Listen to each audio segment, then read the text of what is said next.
அருட்பெருஞ்சோதி அருட்பெருஞ்சோதி தனிப்பெரும் கருணை அருட்பெருஞ்சோதி.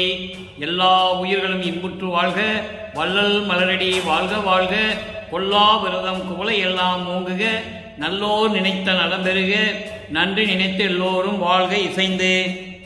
உலக மக்களே, அறிவார்ந்த அன்பர்களே, ஆண்மைநேய ஒருமைப்பாடுடைய அன்பர்களே, வல்லபுரம் நமக்கு அருளிய திருவெட்பாவில் 4ஆம் திருமுறையில் அதிசய மாலை என்ற பாடலுடைய விளக்கங்களை பார்த்து கொண்டிருக்கிறோம். அதிசய மாலை 4ஆம் திருமுறையிலே 7வது பதிகம். மொத்தம் 14 பாடல்களை கொண்டது.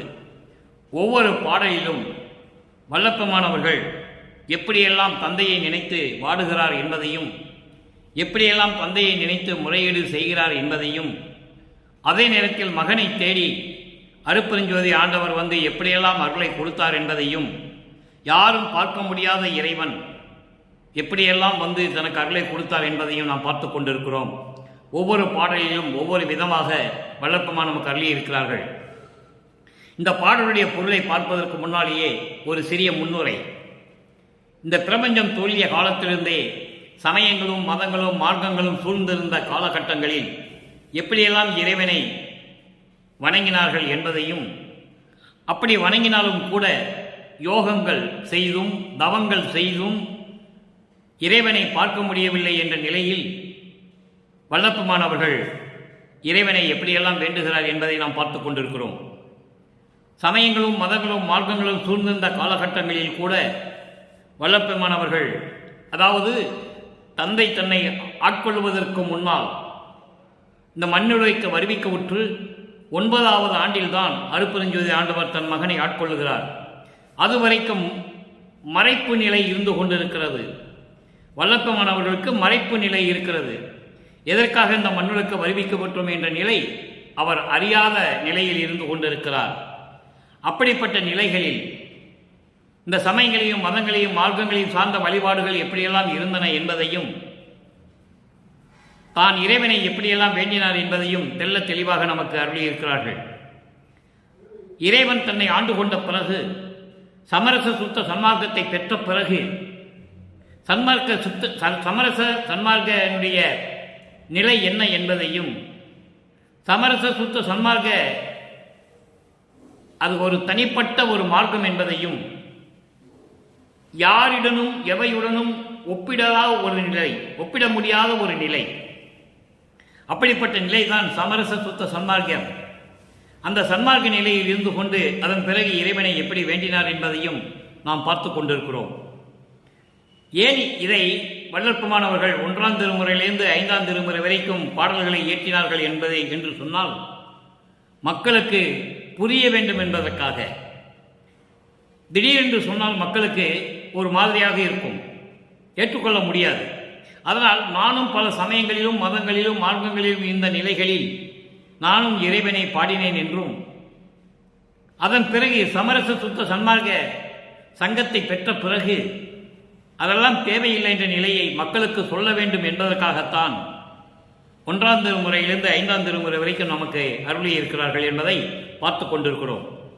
அந்த வகையில் இன்று நாம் பார்க்க வேண்டிய பாடல் அதிசய மாலை 4ஆம் திருமுறை 7வது பதிகம் 13வது பாடல். பாடலை நன்றாக கவனியுங்கள். என்னே இது அதிசயம், இது அதிசயம், என் புகழுவேன், இரவு பகல் அறியாமல் இருந்த இடத்திலிருந்து. நல்லா கவனிக்கணும். நீங்க யாரெல்லாம் இறைவனை பார்க்க முடியவில்லை, இந்த பிரபஞ்சம் தோன்றிய காலத்திலிருந்தே இறைவனை யாரும் பார்த்ததில்லை, அந்த நிலையை இங்கே சொல்லுகிறார். இரவு பகல் அறியாமல் இருந்த இடத்திலிருந்து முன்னே மெய்தவம் புரிந்தார்.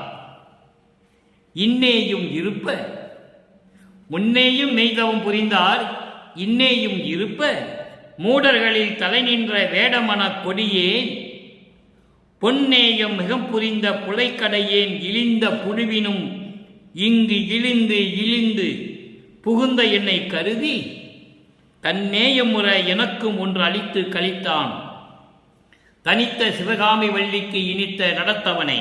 இது பாடல். இந்த பாடலில் வருகின்ற பத உரையை பாருங்க, அதன் பின் விளக்கம். என்னே அதிசயம், இது அதிசயம். எப்படி இது வியப்பாக இருக்கிறதே! உன்னுடைய அருள் தன்மையை பார்த்து எனக்கு அருளை கொடுத்த விதத்தை பார்க்கும் பொழுது அதிசயமாக இருக்கிறது. நான் இதை எப்படி சொல்லுவேன், என்னவென்று சொல்லுவேன், என் புகழுவேன் என்று சொல்லுகிறார். இரவு பகல் அறியாமல் இருந்த இடத்திலிருந்து முன்னேயும், இந்த பிரபஞ்சம் தோன்றிய காலத்திலிருந்து முன்னாளில் இருந்த இடத்தில் இருந்து இரவு என்றும் பகல் என்றும் தெரியாமல் உணவின்றி உறக்கமின்றி தவம் இருந்து, முன்னாளில் மட்டுமல்ல இப்பொழுதும் அந்த மாதிரி தவம் இருந்து கொண்டு இருக்கிறார்கள். அப்படி தவம் இருந்தும் இறைவனை யாரும் பார்க்க முடியவில்லை. கற்பங்கள் பல கோடி செல்ல தீய கனலிடு ஊசிமேல் காலை ஊன்றி பொற்புறமை உணவின்றி உறக்கமின்றி நிற்பவருக்கு ஒலித்து, ஐம்பொறி ஓம்பி நிற்பவருக்கும் ஒலித்து, மறைக்கு ஒலித்து, அமரருக்கு ஒலித்து, யோக நீன்முனிவருக்கு ஒலித்து, இவர்களெல்லாம் இறைவனை பார்க்க முடியவில்லை. இது மகாதேவ மாலையிலே பாடல் வரும். அப்படிப்பட்ட இறைவனை தவம் இருந்தும் கூட இறைவனை பார்க்க முடியவில்லை. அப்படிப்பட்ட இறைவன் மூடர்களில் தலை நின்ற வேடமன கொடியே, மூடர்களை விட மிகவும் இழிவான நிலையில் இருந்து கொண்டிருக்கின்ற இந்த கொடியனுடைய இடத்தை தேடி வந்து என்னையும் உள்ளத்தில் கருதி, என்னையும் ஒரு பொருட்டாக நினைத்து, புழுவினும் இங்கு இழிந்து மலத்தில் இருக்கின்ற புழுவை விட இழிந்து புகுந்த என்னை கருதி, அப்படி இழிந்த நிலையில் இருக்கின்ற மலத்தில் இருக்கின்ற அந்த புழுவை போல இழிந்த நிலையில் இருக்கின்ற என்னையும் ஒரு பொருட்டாக எண்ணி, என்னையும் கருதி தன் நேயமுறை எனக்கும் என்றால் பெரும் தன்மையோடு தயவோடு கருணையோடு எனக்கும் ஒன்று அளித்து கழித்தான். இந்த ஒன்று என்பது அருள் கொடை, அருட்பெருஞ்சோதி, அருள் வல்லமை படைத்த ஒரு பொருள். எப்படி வேண்டாலும் எடுத்துக்கொள்ளலாம். அருட்பெருஞ்சோதி அப்படிப்பட்ட அருள் கொடையை எனக்கு ஒன்று கொடுத்து கழித்தான் என்பது என்னை மகிழ்வித்தான். மகிழ்வோடு உவந்து கழித்து எனக்கு அருளிய விதத்தை பார்க்கும்போது இந்த அதிசயத்தை நான் என்னவென்று சொல்லுவேன் என்று சொல்லுகிறார். தனித்த சிவகாமி வள்ளிக்கு இனித்த நடத்தவனே, என் அம்மை, அருள் வல்லமை படைத்த என் அம்மை சிவகாமி வள்ளிக்கு இனித்த நடத்தவனே, அருள் நடனம் செய்து கொண்டிருக்கின்ற இறைவனே என்று சொல்லுகிறார். இப்போ இந்த பாடலுடைய பொருளை பார்க்க போகிறோம். நன்றாக கவனியுங்கள். இந்த பாடலுடைய பொருளை பார்த்த பிறகு இந்த பாடலிலே கூறப்பட்ட நிலைகளுக்கு ஆறாம் திருமுறையிலே எப்படி விளக்கம் தருகிறார் என்பதையும் பார்க்க வேண்டும். இங்க ஒரு வரி மட்டும்தான் சொல்லுவார். அந்த வரிக்குடைய பொருளை நான் மக்களுக்கு தெரியப்படுத்த வேண்டும். இது இறைவனுடைய கட்டளை.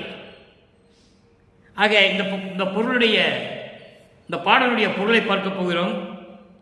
என்ன இது அதிசயம், இந்த அதிசயத்தை நான் எப்படி சொல்லுவேன்? இறைவன், யாரும் பார்க்க முடியாத இறைவன் எனக்கு காட்சி கொடுத்து, யாரும் பெற முடியாத அருளை எனக்கு கொடுத்து என்னை மகிழ்வித்தானே. இந்த அருள் செயலை பார்த்து நான் என்ன புகழுவேன், நான் எப்படி சொல்லுவேன் என்று சொல்லுகிறார். என்ன இது அதிசயம், எப்படி சொல்லுவேன்? இரவு பகல் என்று தெரியாமல் இருந்த இடத்திலிருந்து முன்னாளில் ஒவ்வொரு யுகத்திலும், கிரேத யுகம், திரேத யுகம், துவார யுகம், கலியுகம், ஒவ்வொரு யுகத்திலும் முன்னாளில் பெரும் தவம் புரிந்தவர்கள், இப்பொழுதும் தவம் செய்து கொண்டிருப்பவர்கள், அவர்களுக்கெல்லாம் அருளை கொடுக்காமல், காட்சி கொடுக்காமல் என்னை தேடி வந்து, அறியாமையில் இருக்கின்ற மூடர்களை விட நான் அறிவில்லாமல் இருந்து கொண்டிருக்கிறேன்.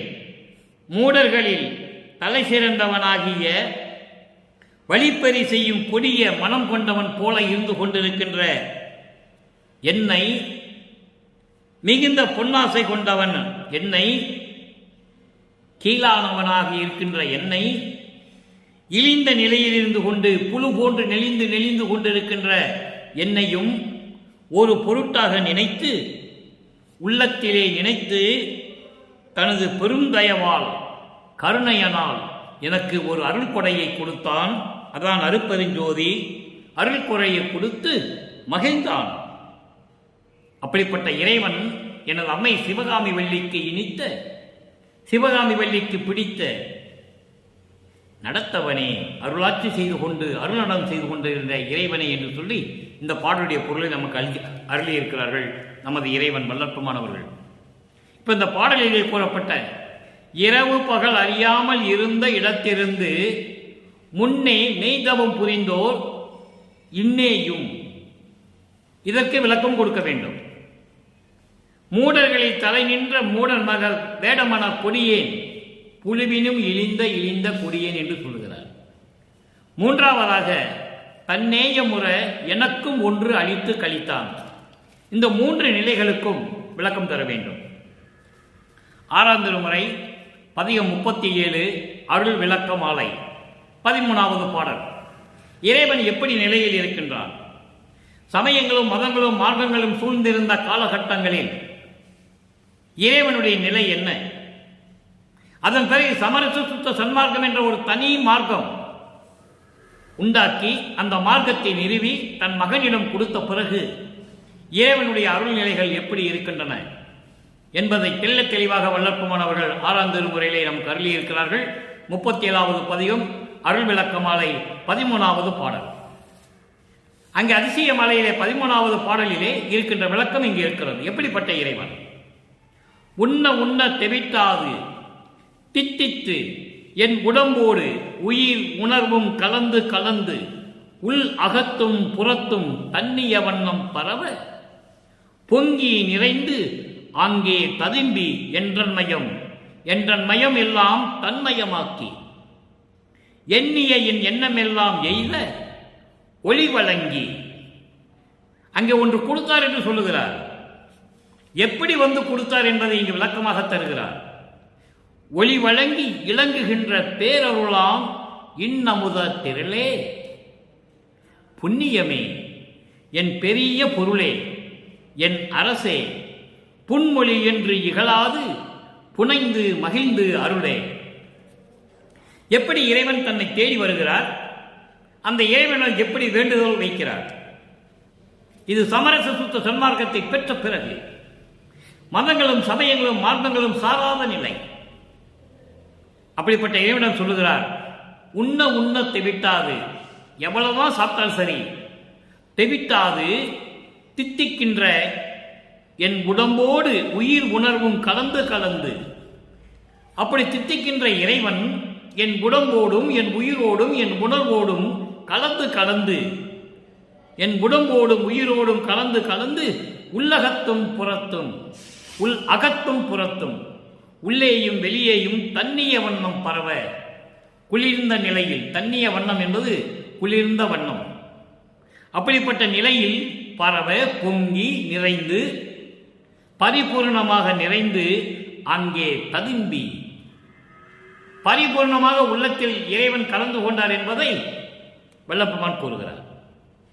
அப்படி ததும்பி என் மயம் எந்தன் மயம் தன்மயமாக்கி, என்னுடைய நிலைகளை எல்லாம் தன்னிலைகளாக்கி கடவுள் நிலையாக்கி, அப்போ எந்த மயம் எல்லாம் தன்மயமாக்கி எண்ணிய என் எண்ணம் எல்லாம் எய்த, நான் எப்படியெல்லாம் அடைய வேண்டும் என்று நினைத்தேனோ அப்படியெல்லாம் எனக்கு கொடுத்து அடைய செய்து ஒளி வழங்கி. ஒளி வழங்கி என்பது அருட்பெருஞ்சோதியை வழங்கி இலங்குகின்ற பேரருளாம். அருட்பெருஞ்சோதியை கொடுத்து விளங்கிக் கொண்டிருக்கின்ற திகழ்ந்து கொண்டிருக்கின்ற பேரருளாம் அமுத திரளே, இனிய அமுது போன்ற திரட்டே என்று சொல்கிறார். திரளே என்பது திரட்டு, இனிய அமுது திரளே. அப்படிப்பட்ட இறைவனே, புண்ணியமே, என் பெரிய பொருளே. பெரிய பொருளே என்பது அருட்பெருஞ்சோதி ஆண்டவரே, ஆதியும் அந்தமில்லாமல் தோன்றிய இறைவனே, சுயமாக தோன்றிய இறைவனே. இதெல்லாம் சொல்லுகிறார், என் பெரிய பொருளே. யாராலையும் சொல்ல முடியாது. இறைவனை பல உருவங்களில் பல பெயர்களில் அழைத்துக் கொண்டிருந்தார்கள். அவர்கள் இறைவனை வழிபட்ட முறைகளை நீங்கள் பார்த்தால் அந்த வழிபாட்டு முறைகள் முரண்பாடாக இருக்கும். ஒரு இடத்தில் செய்கின்ற வழிபாடு இன்னொரு இடத்தில் இருக்காது. இப்படி முரண்பாடுகளோடும் வேற்றுமைகளோடும் இருந்து கொண்டிருந்த இறைவனை எப்படியெல்லாம் வேறுபட்டு திகழ்ந்து கொண்டிருந்தார்கள் என்பதையெல்லாம் வல்லற்பெருமான் தெளிவாக கூறியிருக்கிறார்கள். அப்படிப்பட்ட இறைவனை, சமரச சுத்த சன்மார்க்க தலைவனை, சமரச சுத்த சன்மார்க்க சங்கத்தினுடைய நிறுவனனை, அப்படிப்பட்ட இறைவனை எப்படி சொல்றார்? என் பெரிய பொருளே, என் அரசே, புன்மொழி என்று இகழாது புனைந்து மகிழ்ந்து அருளே. நான் பாடுகின்ற இந்த பாடல்களை எல்லாம், நான் உன்னிடம் வைக்கின்ற இந்த விண்ணப்பங்களை எல்லாம், என்னுடைய முறையீடுகளை எல்லாம் இகழாது, புறம் தள்ளாது, இதெல்லாம் நமக்கு தேவையில்லை என்று சொல்லி புறம் தள்ளாது, அதான் சொல்றார், புன்மொழி என்று இகழாதே, இதெல்லாம் தேவையில்லை என்று சொல்லி இகழாமல் ஏற்றுக்கொண்டு, புனைந்து ஏற்றுக்கொண்டு மகிழ்ந்து அருளே என்று சொல்லுகிறார். அடுத்து இன்னொரு விளக்கம், 43வது பதிகம், இறை திருக்காட்சி, 13வது பாடல். நனவினும் எனது கனவினும் எனக்கே நன்னிய தன்னிய அமுதே. இறைவனை எப்படி சொல்றார் பாருங்க. நனவினும், எனது கனவிலும், நனவிலும் கனவிலும் எனக்கே பொருந்திய தன்னிய அமுதே, குளிர்ந்த அமுதே, மதிமண்டலத்து அமுதே என்று சொல்லுவார். அதான் இங்கே தன்னிய அமுதே என்று சொல்லுகிறார்.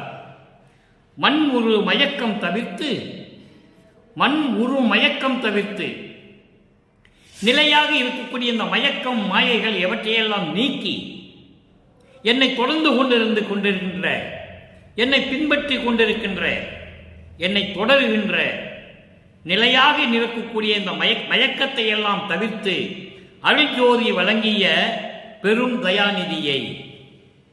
அங்கே அதிசய மாலையிலே 13வது பாடலிலே, இன்று நாம் பார்த்த பாடலிலே, ஒன்று கொடுத்து கழித்தான் என்று சொல்லுவார். அந்த ஒன்று என்பதற்கு இங்கே விளக்கம் தருகிறார்.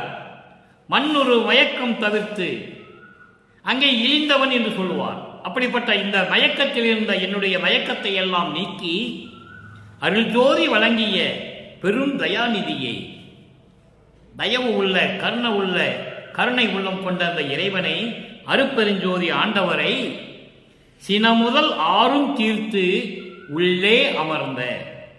சினம் முதல் ஆறும் தீர்த்து என்பது காமம், குரோதம், லோபம், மோகம், மதம், ஆச்சரியம், இப்படி 6 நிலைகள். காமம், குரோதம், லோபம், மதம், ஆச்சரியம், மோகம், இப்படி இந்த 6 நிலைகளையும் நீக்கிய, தீர்த்து உள்ளே அமர்ந்த, எல்லாவற்றையும் நீக்கிவிட்டு என் உள்ளத்திலே அமர்ந்த சிவகுருபதியை. சிவகுருபதி என்பது அருட்பெருஞ்சோதி ஆண்டவர், சிவநிலையில் இருக்கின்ற இறைவன், கடவுள் நிலையில் இருக்கின்ற இறைவன், 16வது நிலையில் இருக்கின்ற இறைவன், ஞானத்தில் ஞானத்தோடு திகழ்ந்து கொண்டிருக்கின்ற இறைவன். அப்படிப்பட்ட இறைவன் சிவகுருபதியை, அப்படி அருட்பெருஞ்சோதி ஆண்டவரை, என் சிறப்பை, என்னோடு சிறப்போடு விளங்கிக் கொண்டிருக்கின்ற இறைவனை, உணல் அரும் பெரிய துரிய மேல் வெளியில், உணல் அரும் பெரிய துரிய மேல் வெளியில் ஒளிதனை கண்டுகொண்டேனே. அப்படிப்பட்ட இறைவன் அருட்பெருஞ்சோதியோடு திகழ்ந்து கொண்டிருக்கின்ற அருட்பெருஞ்சோதி ஆண்டவரை நான் கண்டுகொண்டேனே. உணல் அரும் என்பது எண்ணுவதற்கு அரிய, யாரும் நினைக்கவே முடியாது இறைவன் இப்படிதான் இருக்கார் என்று. அந்த இடத்துக்கு யாரும் போகவும் முடியாது. வல்லப்பன் ஒருத்தர் தான் சென்றார், அதை தான் சொல்லுகிறார், பெரிய துரிய மேல்வெளி. பெரிய துரிய மேல்வெளி என்பது சிவவெளி. சிவவெளி என்பது 16வது நிலை, அதுதான் கடவுள் நிலை அறிந்து அம்மையமாவது. அப்படிப்பட்ட நிலையில் இருக்கின்ற இறைவனை, ஒளிதனை, அருட்பெருஞ்சோதியை நான் கண்டுகொண்டேனே என்று சொல்லுகிறார். அப்போ இறைவன் இவரை தேடி வந்தது, இறைவனை இவர் பார்த்தது, யாரும் பார்க்க முடியாத இறைவன், இரவும் பகலும் பார்க்காமல் தவம் இருந்து கூட பார்க்க முடியாத இறைவனை நான் கண்டுகொண்டேன் என்று சொல்கிறார். அடுத்து பதிகம் 87, 6ஆம் திருமுறை 87, கைமாறின்மை. கைமாறின்மை 13வது பாடல். இப்போ இறைவனை பார்த்து விட்டார், யாரும் பார்க்க முடியாத இறைவனை பார்த்து விட்டார். இறைவன் அருட்பெருஞ்சோதியை கொடுத்தார், வாங்கி கொண்டார். மயக்கங்கள்லாம் தீர்ந்து விட்டது, துன்பங்கள்லாம் தீர்ந்து விட்டது. கனவிலும் நனவிலும் எனக்கே நன்னிய அமுது என்று சொல்லுகிறார். இப்போ இப்படியெல்லாம் குடைத்த இறைவனுக்கு நான் என்ன கைமாறு செய்ய போகிறேன், என்ன பரிகாரம் செய்ய போகிறேன், என்ன கைமாறு செய்ய போகிறேன் என்று சொல்லுகிறார். புலந்த மனத்தை அடக்கி, புலந்த மனத்தை அடக்கி ஒருபோது நினைக்க மாட்டாதே, ஒருபோது நினைக்க மாட்டாதே. புலந்த மனம் என்பது சினம் கொண்ட மனம். இந்த சினம் கொண்ட மனத்தை அடக்கி ஒருபோதும் நான் நினைத்து பார்த்தது கூட இல்லை. அப்படி அளந்த சிறியேன், அளந்த சிறியேன் என்பது வாடிய வாடிய துன்பங்களை அனுபவித்துக் கொண்டிருக்கின்ற, இப்படியெல்லாம் நம்மளை எல்லாம் வாட்டிக் கொண்டிருக்கிறதே, இந்த மனம் அடங்காமல், சினத்தை அடக்காமல், காமத்தை அடக்காமல், மதத்தை அடக்காமல், மோகத்தை அடக்காமல், ஆணவத்தை அடக்காமல், இப்படியெல்லாம் இந்த மனம் அலைவாய்ந்து கொண்டிருக்கிறது. அப்படிப்பட்ட மனத்தை ஒரு நாளாவது ஒரு பொழுதாவது அடக்க வேண்டுமே என்று நினைக்க முடியாமல் நான் அலைந்து கொண்டிருந்த காலகட்டங்களில் அப்படிப்பட்ட இந்த சிறியேனை, இந்த மகனை பிழை பொறுத்தே அருள் ஆரமுதம் அளித்து என்னுடைய தவறுகளையும் குற்றங்களையெல்லாம் மன்னித்து அலைவாய்ந்து கொண்டிருக்கின்ற இந்த மனத்தை அடக்க முடியாமல் திரிந்து கொண்டிருந்த இந்த சிறியனையும் ஒரு பொருட்டாக எண்ணி என்னுடைய தவறுகளையும் குற்றங்களையெல்லாம் மன்னித்து அருள் ஆரமுதம் அளித்து எல்லா அருள்களையும், எல்லா அருள் வல்லமைகளையும் எனக்கு கொடுத்து இங்கே இந்த மண்ணுலகிலே இறைவனால் வருவிக்க உற்று இந்த மண்ணுலகிலே உலர்ந்த உடம்பை, அழியக்கூடிய இந்த உடம்பை அழியா உடம்பா புரிந்து அழியா உடம்பாக்கி மரணமில்லா பெருவாழ்வை கொடுத்து என் உயிரின் உள்ளே கலந்த பதியே நின்றனக்கு கைமாறு ஏது கொடுப்பேனே. அற்புதம்! இந்த பிரபஞ்சம் தோன்றிய காலத்திலிருந்தே எந்த முனிவனும் எந்த ரிஷியும் சரி, எத்தனையோ கோடான கோடி பேர்கள் தோன்றினார்கள், இறைவனை பார்த்ததாகவோ இறைவனுடைய இடம் இந்த அருளை பெற்றுக் கொண்டதாகவோ யாருமே சொன்னதில்லை, யாரும் அடையவில்லை. அதுதானே உண்மை, அதுதானே சத்தியம். அருட்பாவில் நாம் கண்ட உண்மை, திருவட்பாவில் கண்ட உண்மை, பிரபஞ்சத்தின் உண்மை. அப்பா, இப்படி அழிந்து போகின்ற உடம்பை அழியா உடம்பாக்கி என் உயிரிலே கலந்து கொண்ட அருட்பெருஞ்சோதியே, உனக்கு நான் என்ன கைமாறு செய்வேன் என்று சொல்லுகிறார். அடுத்து பதிகம் 82, அருட்பெருஞ்சோதி அடைவு. அருட்பெருஞ்சோதி அடைவு 13வது பாடல். மன்னிய நின் அருள் அமுதம் தந்து நிலையாக இருக்கக்கூடிய அழிவில்லாத அப்படிப்பட்ட உன்னுடைய அருள் ஆரமுதம் தந்து எல்லா அருளையும் எனக்கு கொடுத்து அகம் அகப்புறம் புறம் புறப்புறம் பிண்டங்களிலும் சரி அண்டங்களிலும் சரி எல்லா அருள் ஆரமுதமும் தந்து என்னை வாழ்வித்து மரணமில்லா பெருவாழ்வில் வாழவித்து நான் உன்னிய எல்லாம் உதவி, நான் எண்ணியபடி எல்லாம் எப்படியெல்லாம் எனக்கு வேண்டும் என்று எண்ணினேனோ நான் எண்ணியபடி கொடுத்து எல்லாம் உதவி எல்லாமே எனக்கு கொடுத்து என் உள்ளத்திலே தன்னியல் ஆகி கலந்து, என் உள்ளத்திலே தன்னியல் ஆகி கலந்து இறைநிலையோடு கடவுள் நிலையோடு என் உள்ளத்திலே கலந்து, அதுதானே இறைவனுடைய தன் இயல், கடவுள் நிலை, அருள் நிலை. அந்த நிலையோடு என் உள்ளத்தில் கலந்து இத்தருணம் தயவு செய்தாய், இந்த நேரத்தில் எனக்கு தயவு கொடுத்தாய், தயவோடு செய்தாய், தயவு செய்தாய், அருளினாய். துன்னிய நின் அருள் வாழ்க அருட்பெருஞ்சோதியனே, துன்னிய நின் அருள் வாழ்க. துன்னிய அருள் என்பது என்னோடு பொருந்திய, நீ என்னோடு இரண்டரை கலந்து கொண்டாய். நீ நானும் வேறு இல்லை, நீ நானும் ஒன்று என்ற நிலையில் என்னோடு இரண்டரை கலந்து கொண்டாயே, அந்த அருள் என்னோடு பொருந்திய அந்த அருள் வாழ்க, நின் அருள் வாழ்க அருட்பெருஞ்சோதியனே என்று சொல்கிறார். அடுத்து பாருங்க, பொன் வடிவப்பேறு. இதெல்லாம் வாங்கியாச்சு, அருளை வாங்கியாச்சு, எல்லாம் வாங்கியாச்சு. அடுத்து பொன் வடிவப்பேறு 96வது பதிகம் 13வது பாடல். இன்று நாம் பார்த்த பாடல் அதிசய மாலையினுடைய 4ஆம் திருமுறையிலே 13வது பாடலுக்கு இவ்வளவு விளக்கம் இருக்கின்றது நண்பர்களே. நான் ஏற்கனவே கூறியது போல விளக்கத்தை சுருக்கி சொல்லலாம் என்றுதான் கருதுகிறேன். ஆனால் விளக்கம் அந்தந்த நிலைகளுக்கு வந்து கொண்டிருக்கிறது. எனவே நீங்கள் கூர்ந்து கவனிக்க வேண்டும்.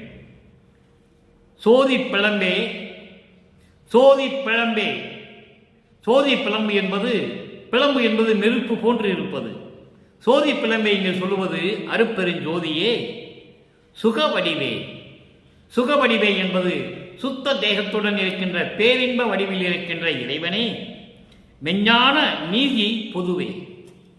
மெஞ்ஞான நீதி பொதுவே. மெஞ்ஞானம் ஞானத்துக்கும் மெஞ்ஞானத்துக்கும் நிறைய வேறுபாடுகள் உண்டு. நான் ஏற்கனவே இதற்கு பெரிய விளக்கங்களாக கொடுத்திருக்கிறேன்.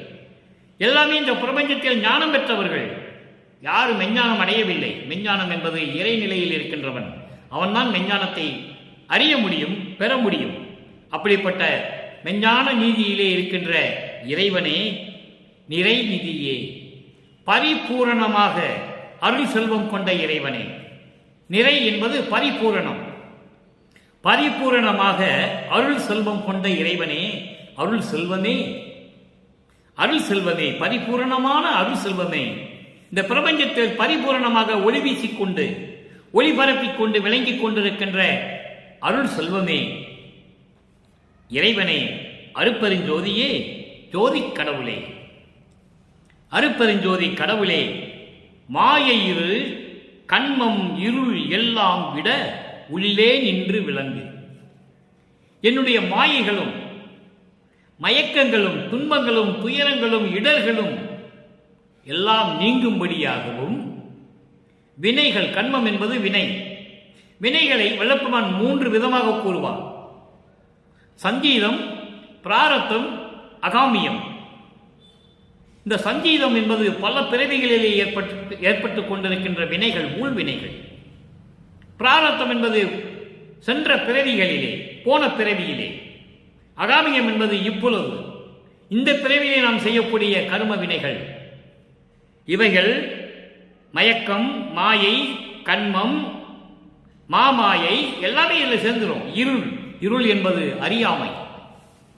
இவை எல்லாம் நீக்க வேண்டுமென்றால், ஒளிய வேண்டுமென்றால் உள்ளே நின்று விளங்கு.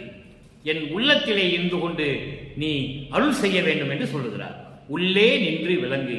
நீ என் உள்ளத்திலேயும் என்னோடு நீ இரண்டர கலந்து கொண்டால் இவையெல்லாம் ஓடிவிடும், என்னை விட்டு ஓடிவிடும் என்று சொல்லுகிறார். ஆக அன்பர்களை, யாரும் பார்க்க முடியாத இறைவன் எப்படியெல்லாம் காட்சி கொடுத்து தன் மகனை ஆட்கொண்டு எப்படியெல்லாம் அருளை கொடுத்தார் என்பதை நாம் பார்த்து கொண்டிருக்கிறோம். அதுதான் அதிசய மாலை என்று சொல்லி 4ஆம் திருமுறையிலே வல்லப்பெருமான் நமக்கு அருளியிருக்கிறார்கள். அந்த அதிசய மாலையுடைய பாடல்களுக்கு 6ஆம் திருமுறையிலே விடை இருக்கிறது. அந்த பதிலை பார்த்து கொண்டிருக்கிறோம். அடுத்து பாருங்க, 112வது பதிகம் மெய்யருள் வியப்பு. மெய்யருள் வியப்பு, அங்கேயும் 13வது பாடல். நெடுநாள் முயன்றும் காண்டருக்கரிய நிலையை காட்டியே.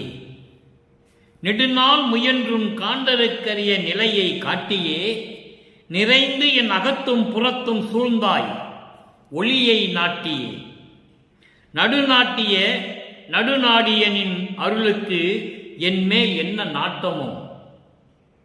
நடுநாடியனின் அருளுக்கு என்மேல் என்ன நாட்டமோ, நாய்க்கு தவிசு இட்டனை நிந்தனக்கு இதுவோர் ஆட்டமோ. பாடல் அற்புதமான பாடல் என்பதே. எப்படி விளக்கம் பாருங்க. நெடுநாள் முயன்றும் காண்பதற்கரிய. இந்த பிரபஞ்சம் தோன்றிய காலத்திலிருந்தே பல யுகங்கள், பல கோடி கற்ப ஆண்டுகள், கற்பகங்கள் தேடியும் யாரும் பார்க்க முடியாத இறைவன். அதற்கு நாம் நிறைய விளக்கங்கள் பார்த்திருக்கிறோம்.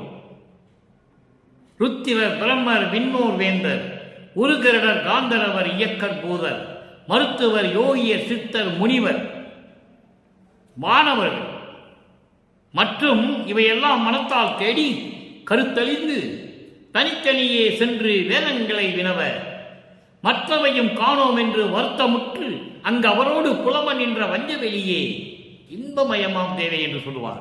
இது மகாதேவ மாலையிலே வரும் 1ஆம் திருமுறையிலே மகாதேவ மாலையிலே சொல்கிறார். ஏன் சொல்கிறார் என்றால் இந்த வரிக்கு அங்கு விளக்கம் இருக்கிறது. நெடுநாள் முயன்றும் காந்தருக்கரிய யாரும் பார்க்க முடியாத இறைவன் பிரம்மனும் திருமாலும் அடியை முடியை பார்க்க முடியவில்லை, தேடி செல்லுகிறார்கள். நெடுமால் பன்றியன நெடுநாள் நேடியும் கண்டறியாத பூம்பாதங்கள் என்று சொல்லுவார். எவ்வளவு விளக்கம் தர வேண்டுமோ அவ்வளவு விளக்கம் திருவருட்பாவில் இருக்கிறது நண்பர்களே. அப்படிப்பட்ட யாரும் காண முடியாத இறைவன் இறைநிலையை எனக்கு காட்டி, அப்போ இறைவன் இவருக்கு நிலையை காட்டுகிறார். அடியை முடியை தன் மகனுக்கு காட்டுகிறார். அணைவுகைத்தான் அறிமுதலோ துருவி நிற்க எனக்கே அடிமுடிகள் காட்டிவித்து அடிமை கொண்ட பதியை என்று சொல்லுவார். அற்புதமாக இருக்கும். அணைவுகைத்தான் என்பவன் பிரம்மன். அன்னப்பறவையை வாகனமாக கொண்ட இறைவன் பிரம்மன், திருமால், இவர்களெல்லாம் திரிந்து திரிந்து அலைந்து பார்க்க முடியாத காண முடியாத அடியை முடியை எனக்கு காட்டிவித்து அடிமை கொண்ட பதியை என்று சொல்லுவார். படிமுடி கடந்தனை பார் இது பாரென அடிமுடி காட்டிய அருப்பெருஞ்சோதி. இது அகவல்ல வரும். படிமுடி என்பது, படி என்பது மண்ணுலகம், முடி என்பது விண்ணுலகம். இவற்றையெல்லாம் கடந்து சென்று கொண்டிருக்கிறேன். அன்பர்களே, வள்ளற்பெருமான் எப்படி கூறுகிறார் என்பதை நீங்கள் கவனிக்க வேண்டும். வள்ளற்பெருமானை ஒரு சாதாரண குழந்தையாக பிறந்தார் என்றும் சாதாரணமாக இந்த மண்ணுலகில் இருந்தார் என்றெல்லாம் சொல்லுவார்கள். அப்படி அல்ல. அதனால்தான் அகவலிலே சொல்லுகிறார், படிமுடி கடந்தனை மகனே, நீ மண்ணுலகத்தையும் விண்ணுலகத்தையும் தாண்டி வந்து விட்டாய், பார் இது பாரென அடிமுடி காட்டிய அருட்பெருஞ்சோதி என்று சொல்லுவார். அற்புதமாக இருக்கும். இறைவனுடைய அடிமொழியை பார்த்தது இந்த பிரபஞ்சத்திலே வள்ளற்பெருமான் ஒருவர் தான் என்பதை இங்கே நான் பதிவு செய்ய கடமைப்பட்டிருக்கிறேன். அப்படி யாரும் பார்க்க முடியாத இறைவன் எனக்கு காட்சி கொடுத்து இறைவனுடைய நிலையை காட்டியே, அந்த கடவுள் நிலையை காட்டியே நிறைந்து பரிபூரணமாக, நிறைந்து என்பது பரிபூரணமாக, மிச்சம் மீதி இல்லாமல், சொச்சம் இல்லாமல், முழுமையாக பரிபூரணமாக என் அகத்தும் புறத்தும் சூழ்ந்தாய். என் உள்ளத்திலையும் சரி புறத்திலையும் சரி ஒளியை காட்டியே, ஒளியை நாட்டியே, அருட்பெருஞ்சோதி ஒளியை காட்டியே நடுநாடிய நின் அருளுக்கு. நடுநாடி என்பது சுழுமுனை என்று சொல்லுவார்கள். சுழுமுனை என்று சொல்லுவார்கள். நடுநாடி. அந்த நடுநாடியை காட்டிய என் அருளுக்கு என் மேல் என்ன நாட்டமோ, உன்னுடைய அருளுக்கு என் மேல் என்ன விருப்பமோ என்று தெரியவில்லை. யாரும் பார்க்க முடியாத இறைவனை, காண்பதற்கரிய இறைவனை எனக்கு காட்டி, அதோடு மட்டுமில்லாமல் பரிபூர்ணமாக என் உள்ளத்திலும் புறத்திலும் வெளியிலும் உள்ளேயும் ஒளியை காட்டி நடுநாடிய நின் அருளுக்கு என் மேல் என்ன நாட்டமோ. நாய்க்கும் தவிசு இட்டனை. நாய்க்கும் தவிசு என்பது ஒரு நிலை. தவிசு என்பது இருக்கை என்று பொருள். இருக்கை என்பது எனக்கு ஒரு நிலை. நாயை விட கேவலமான இவனுக்கு, உன் மகனுக்கு என்னையும் பொருட்டாக நினைத்து அருள் நிலையை கொடுத்து எனக்கென்று ஒரு நிலையை கொடுத்தாயே, எனக்கென்று ஒரு இருக்கையை கொடுத்தாயே. அதான் தவிசு காட்டினேன். எனக்கென்று ஒரு நிலையை காட்டிவிட்டாய். இந்தனக்கு இது ஓர் ஆட்டமோ, உனக்கு இது ஒரு திருவிளையாடலோ. எனவே அன்பர்களே, இறைவனுடைய கடைசி திருவிளையாடல் கிரேதயுகம், திரேதயுகம், துவாரயுகம், கலியுகம், 4 யுகங்களிலுமே எத்தனையோ திருவிளையாடல் நடந்திருக்கிறார் இறைவன் அருட்பெருஞ்சோதி. கலியுகத்தினுடைய கடைசி திருவிளையாடல் தன் மகனை இந்த மண்ணுக்கு வருவிக்க செய்து சமரச சுத்த சன்மார்க்கத்தை நிறுவி மக்களிடையே சொல்ல வேண்டும் என்பதற்காகவும், இனிமே சமயங்களும் மதங்களும் மார்க்கங்களும் தலையிடாமல் இருக்க வேண்டும் என்பதற்காகவும், பிரபஞ்சத்தின் உண்மைகளை சொல்லுவதற்காகவும் தன் மகனை இந்த மண்ணுலகை வருவிக்க செய்ததுதான் இறுதியான திருவிளையாடல், கடைசி திருவிளையாடல். இனிமே திருவிளையாடலே கிடையாது. ஒளி யுகத்தில் இருந்து கொண்டிருக்கிறோம். கலியுகம் முடிந்துவிட்டது. ஒளி யுகத்திலே இருந்து கொண்டிருக்கிறோம். சமரச சுத்த சன்மார்க்க காலத்திலே விளங்கிக் கொண்டிருக்கிறோம். இது திருவருட்பாவிலே நாம் கண்ட உண்மை. வள்ளற்பெருமான் தெளிவாக நமக்கு அருளி இருக்கிறார்கள். சாதிகளும் மதங்களும் சமயங்களும் ஒளிந்து விட்டன என்று சொல்லுவார், மடிந்து விட்டன என்று சொல்லுவார். அப்படிப்பட்ட நிலையில் இருக்கின்ற இறைவன் சமரச சுத்த சன்மார்க்க சங்கத்தினுடைய தலைவன் அருட்பெருஞ்சோதி ஆண்டவர். இது ஒரு தனி மார்க்கம் என்பதை இங்கே நான் சொல்ல கடமைப்பட்டிருக்கிறேன். ஆக இப்படியெல்லாம் இருந்து கொண்டு இறைவனை வணங்கி இறைவனிடம் அருளை பெற்றவர் வள்ளற்பெருமான் என்பதை நீங்கள் புரிந்து கொள்ள வேண்டும். இன்று நாம் பார்த்த 13வது பாடலுடைய விளக்கம் உங்களுக்கு புரிந்திருக்கும் என்று நான் கருதுகிறேன்.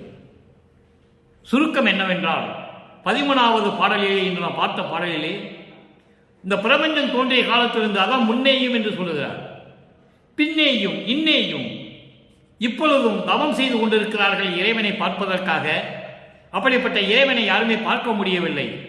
இந்த நிலையில் இருக்க நாயை விட கேவலமானவன், மலத்தில் பூத்த புழுவை விட மலத்தில் இழிந்து கொண்டிருக்கின்ற இழிவான நிலையில் இருக்கின்ற இந்த மகனையும் என்ன ஒரு பொருட்டாக கருதி என்னை தேடி வந்து அருட்பெருஞ்சோதியை கொடுத்தான் என்று சொல்லுகிறார்.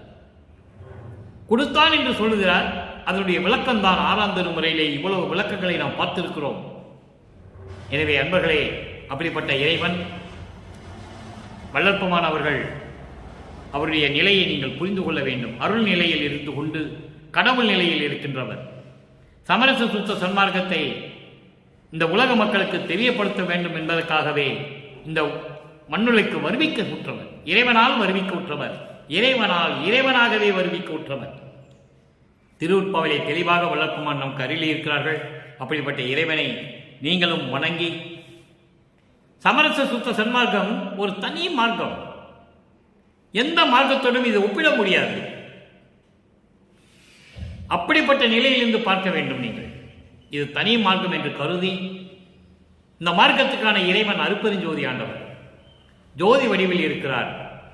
இறைவன் ஆதியும் மந்தமில்லா தோன்றிய இறைவன் எத்தனையோ யுகங்களிலே எவ்வளவோ திருவிளையாடல் செய்திருந்தாலும் இனிமே சமரச சுத்த சன்மார்க்க காலம் இப்பொழுது தொடங்கிவிட்டது. இந்த சமரச சுத்த சன்மார்க்கத்தில் சமரச சுத்த சன்மார்க்கத்துடைய தலைவன் அருட்பெருஞ்சோதி, சமரச சுத்த சன்மார்க்கத்தின் இறைவன் அருட்பெருஞ்சோதி. அந்த அருட்பெருஞ்சோதி ஆண்டவரை அருட்பெருஞ்சோதி என்றுதான் அழைக்க வேண்டும். அதற்காகத்தான் நமக்கு மகாமந்திரத்தை கொடுத்திருக்கிறார். அருட்பெருஞ்சோதி அருட்பெருஞ்சோதி தனிப்பெரும் கருணை அருட்பெருஞ்சோதி என்ற மகாமந்திரத்தை சொல்லி நீங்களும் இறைவனை வணங்கி சைவ நிலையில் இருந்து கொண்டு கொலையும் புலையும் தவிர்க்க வேண்டும். கொலை என்பது உயிர்களை கொலை செய்வது. தன் உடம்புக்காக, தன்னுக்கு உணவிற்காக ஒரு உயிரை கொன்று அந்த பிணத்தை, அந்த உடம்பை தன் உடம்புக்காக எடுத்துக்கொள்வது. இந்த நிலையில் இருந்து மாற வேண்டும். சைவ நெறியில் இருக்க வேண்டும். சைவ நெறியில் இருக்க வேண்டும். இறைவன் ஒருவன் என்ற நிலையில் இருக்க வேண்டும். அப்படிப்பட்ட நிலையில் இருந்து கொண்டு இறைவனை வணங்கி வீட்டிலே அமர்ந்து கொண்டு மண் அகல் விளக்கிலே தீபமேற்றி நான் தினமும் சொல்லிக் கொண்டிருக்கிறேன் நண்பர்களே, குத்து விளக்கு ஏற்றுவதோ இந்த காமாட்சி விளக்கு ஏற்றுவதெல்லாம் இறைவனுக்கு, சமரச சுத்த சன்மார்க்க தலைவனாகிய அந்த இறைவன் அருட்பெருஞ்சோதி ஆண்டவருக்கு உகந்ததல்ல என்பதை வள்ளற்பெருமான் தெளிவாக கூறியிருக்கிறார்கள். சாதாரண மண் அகல் விளக்கிலே தீபம் போட்டு தீபத்து முன்னால் அமர்ந்து கொண்டு ஞான சரியை படியுங்கள். அதுதான் மரணமில்லா பெருவாழ்வை தரக்கூடியது, இறைவனுடைய எல்லா அருளையும் பெறக்கூடியது. அகவலும் படியுங்கள், நேரம் இருந்தால் படியுங்கள். ஆனால் ஞான சரியை கண்டிப்பாக படிக்க வேண்டும். அருட்பெருஞ்சோதி அட்டகத்தை படியுங்கள், நேரம் இருக்கும் போதெல்லாம் படியுங்கள். மகாமந்திரத்தை சொல்லி இறைவனுடைய அருளை பெற்று நீங்களும் உங்களுடைய பிள்ளைகளும் மனைவியும் உறவினர்களும் எல்லாரும் நோயற்ற வாழ்வில் வாழ வேண்டும் என்று சொல்லி இறைவனுடைய தயவோடையும் கருணையோடையும் இந்த வள்ளலார் ஊழியன் விடைபெறுகிறேன். மீண்டும் நாளை சந்திப்போம். நன்றி, வணக்கம். அருட்பெருஞ்சோதி அருட்பெருஞ்சோதி தனிப்பெரும் கருணை அருட்பெருஞ்சோதி.